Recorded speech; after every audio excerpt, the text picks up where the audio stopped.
ای مشتگل این غرور بی جای تو چیست؟ یک بار به خود نگر که معنای تو چیست؟ یک جعبه استخوان، دو پیمانه خون، پنهان تو چیست؟ آشکارای تو چیست؟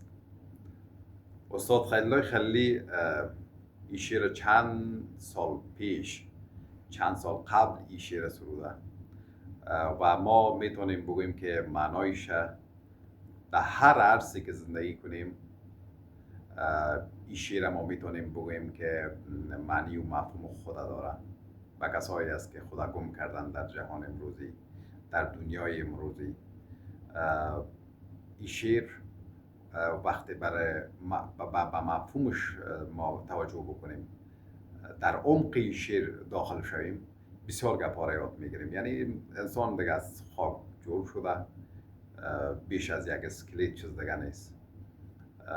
اگر انسان شما توجه کرده باشین وقتی میمیره و چند سال بعد امو اسکلت های زیر شما بیرون میکنین، میبینین که دو دانه استخوان دیگه چیز نمانده.